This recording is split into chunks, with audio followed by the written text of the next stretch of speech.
Chief Stephanie Davis, her husband Ryan, and their two little ones are gearing up for another busy day.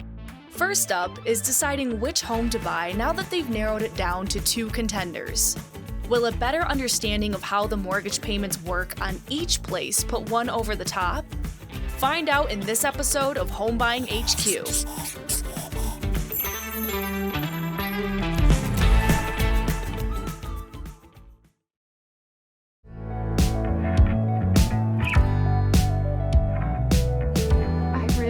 Both houses.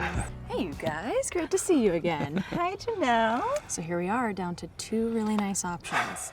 So I wanted to walk through both properties one final time before you make a decision. And I know you had some questions about the monthly cost of each, so let's walk and talk about that. Yeah, we really love them both, and we think the difference in monthly cost might be the tiebreaker. Makes sense. Let's go inside and I'll explain. Janelle explains that even though both houses cost the same, their monthly payments can be very different. This is because a mortgage payment is made up of four parts: principal, interest, taxes, and insurance, also known as PITI, and each part can vary from one mortgage to the next. Principal is the portion of each payment that goes toward repaying the amount you borrowed.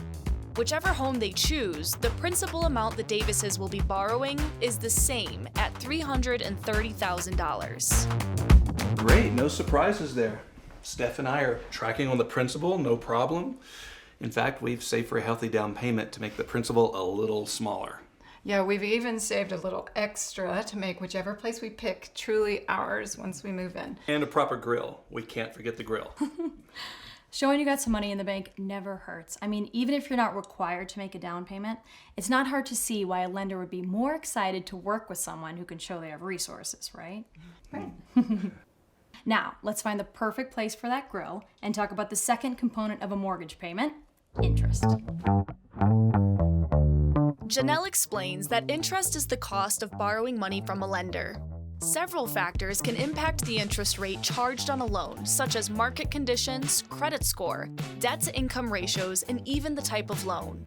Since the rate is based on the factors we just discussed and not the specific home, this rate will be the same for either house. Had their credit scores or overall financial situation not been as solid, they might have been charged a higher interest rate, which could have cost them hundreds more in interest charges each month. Again, great job in getting your credit and overall financial picture in tip-top shape. That is really going to pay off in the long run.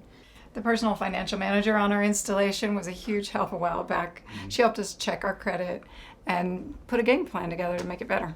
We buckled down, paid off a couple of credit cards. That's how it's done. All right, so we have covered principal and interest. Let's talk about taxes and insurance when we get to the next place.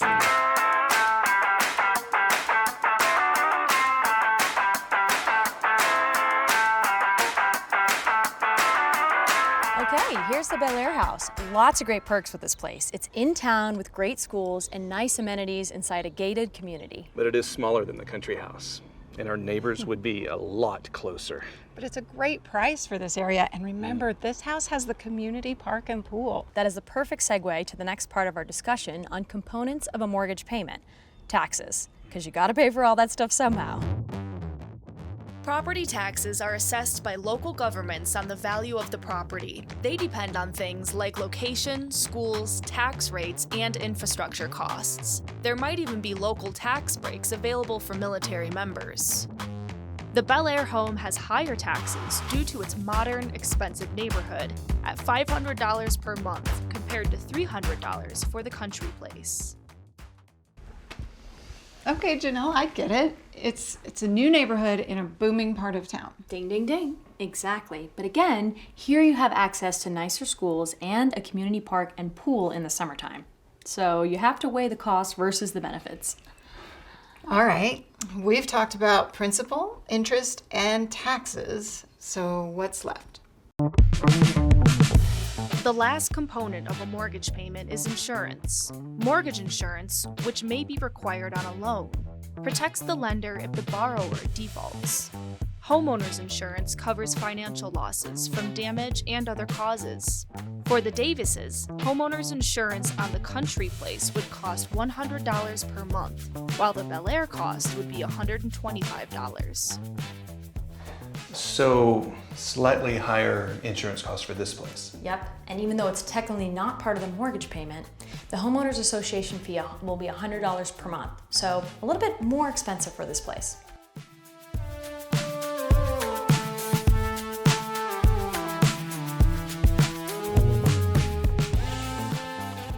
So how are we feeling now? Phew.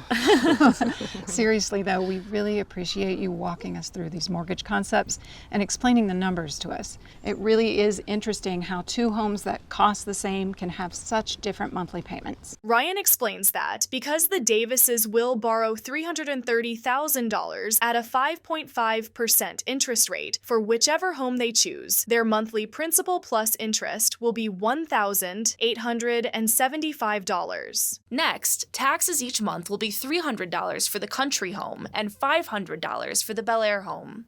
And finally, insurance will be $100 for the country home and $125 for the Bel Air place. Plus, the Bel Air home has a monthly HOA fee of $100. So bottom line, the country home will end up costing $2,275 per month, and the Bel Air house will cost $2,600. So that's roughly $300 a month difference, right? Okay, so given all we've discussed, which one is it going to be? House number 1 with more room and a lower mortgage payment, or house number 2 with all those nice amenities and a higher payment? Well, we've thought it over and over and over. And we choose